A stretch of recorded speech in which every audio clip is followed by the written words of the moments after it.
Greetings, this is Rabbi Aaron Boxt from Temple Beth Shalom in Ocala, Florida, back with my podcast of the week. Lots going on this week with the College World Series for baseball. Unfortunately, University of Georgia lost to Oklahoma last night, so they're out. So we'll get them next year, but we had a fantastic season, so really nothing to cry about. We've got the World Cup going on. The United States plays in their second game, 3 o'clock on Friday. I'm looking forward to seeing how well we can do, especially since we did so well in our first game.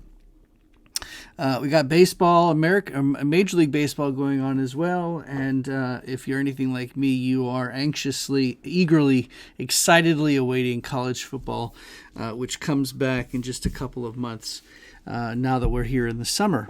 Being in Florida, especially in Central Florida, our summers are hot, not to be surprised, of course, but we also have these afternoon rain showers, which sometimes can be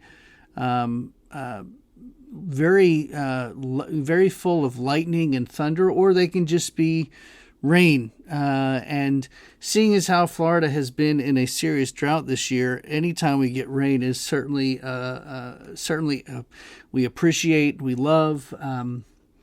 Obviously the kids would love to be outside playing, and they can't necessarily play in the rain. Although I do remember many rain-filled play dates when I was growing up.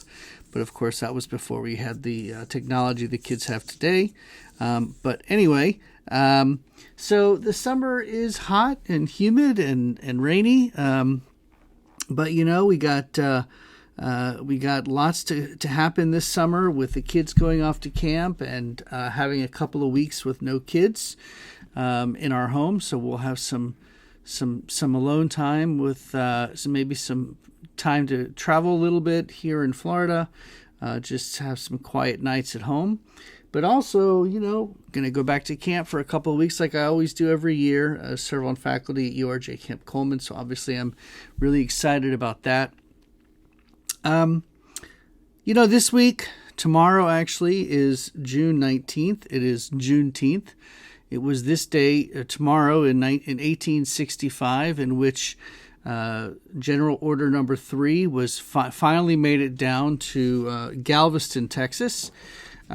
Which actually, President Lincoln had freed the slaves 2 years before, but it wasn't until it got down, the order got down there to Galveston 2.5 years later, in which the slaves were actually given their freedom. So we celebrate Juneteenth as a celebration of the freedom from slavery of African Americans, slaves. But let's just talk for a minute about what that means. In this week's Torah portion, we have a rebellion started by Korach, who, at first glance, he comes out and he says to Moses, and to Aaron, why do you feel yourselves to be holier than everybody else? We're all blessed with holiness from God, and at the face of it, it seems he may have a point. He's reaching out and saying that we should all be equal. There should be equity in our holiness. But really, the truth is that he was actually looking out for himself, and he was less concerned with everybody else having having equity with holiness, as much as he was having concern about himself having more power. And if we sort of fast forward, lots and lots of years to 1863 to 1865 in Texas, again, we had an attempt from the President of the United States, Abraham Lincoln, to free the slaves from Confederate states, and yet the people in charge in Texas, presumably who knew about this order, really just pushed it off, or acted like they didn't know about it for 2 more years, 2 more harvest festivals, 2 more harvests of the field, really abusing the power that they thought that they had. And it wasn't until the army showed up until the leaders in Texas said, "Oh, okay, let's free the slaves." It's an interesting juxtaposition if you put Korach next to the leaders in Texas of the 1860s.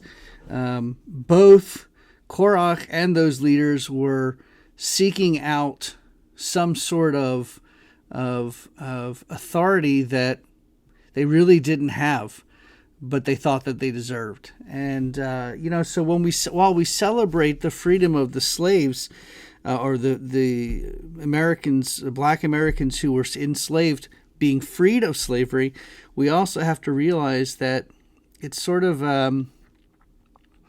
it's a reminder to us of how important it is for people who are in power to have their power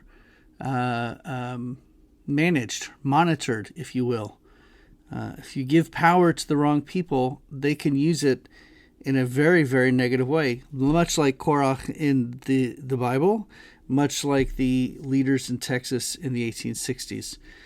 So I guess the message there is we need to keep account of those who are in charge, make sure that they're really leading from the right with the right leadership skills, leading from the right places, making sure that the equality or the equity that we seek is really granted to all people all the time, as opposed to just the people that, quote unquote, we or they want to have the freedom. If freedom is not for everybody, then it's not for anybody, really, as they say.